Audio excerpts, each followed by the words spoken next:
L'être animal sortit de la poussière. Ensuite, la vie spirituelle fut donnée par le souffle de Dieu.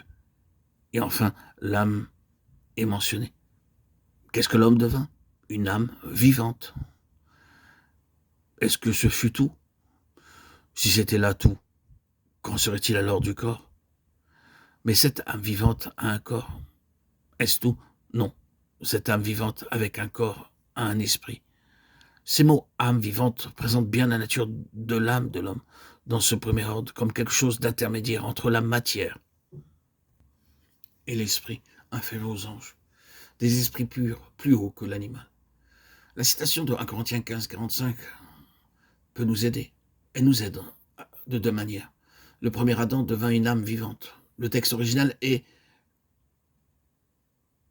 Egeneto eis spuchen zozan.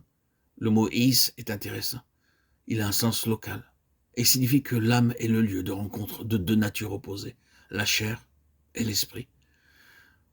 Les clauses que Paul ajoute à sa déclaration montrent clairement ou renforcent notre conclusion que dans le premier Adam, l'âme est le point terminal du corps et de l'esprit.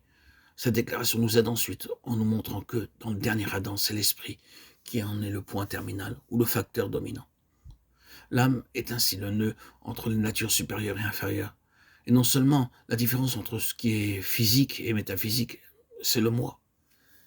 Rien de ce qui est dit dans ce livre ne doit faire penser que l'âme, comme telle, soit une chose mauvaise. C'est-à-dire qu'il est mauvais pour l'homme d'avoir une âme et que, par conséquent, elles doivent être détruites. Ce que nous disons, c'est que l'âme de l'homme a été empoisonnée par un intérêt personnel qui l'a dirigée et qu'elle est ainsi devenue l'allié de puissances qui sont opposées à Dieu. Et cela ne peut être connu, ni imaginé possible, avant qu'un réveil réel ne se soit produit dans l'esprit. Il est donc mauvais de vivre entièrement par notre âme ou d'être dominé par elle. Ceux qui sont vraiment spirituels découvriront que leur ennemi principal est dans leur propre âme, et Dieu trouve son ennemi principal dans l'âme de l'homme.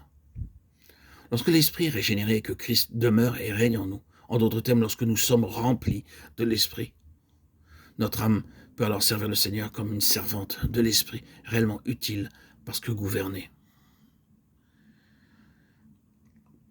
Ainsi, l'homme s'éveilla, pour ainsi dire, oui, devint une âme vivante.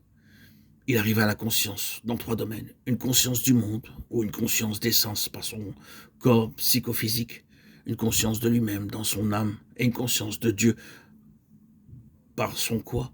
L'homme arrive-t-il à la connaissance de Dieu en tant que personne, de personne vivante, par sa raison, ses sentiments, ou sa volonté? La parole de Dieu rejette cela.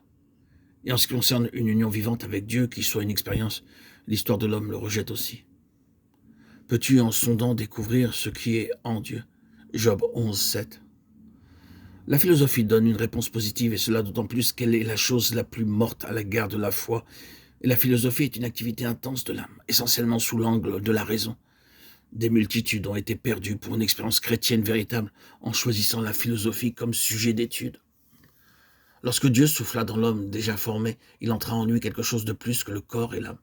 Et ce fut cela qui détermina tout ce qui était lié au dessein de Dieu par l'homme. L'âme fut le lieu de rencontre du corps et de l'esprit. Que l'âme se soumette au corps, tout sera perdu. Qu'elle se soumette à l'esprit, et tout sera bien. L'homme devint une âme vivante, ayant un corps et un esprit. Lorsqu'il s'affirma lui-même, le moi, en faveur du corps et non pas de l'esprit, il devint une âme pécheresse. C'est ce qu'il est, et non simplement ce qui est en lui.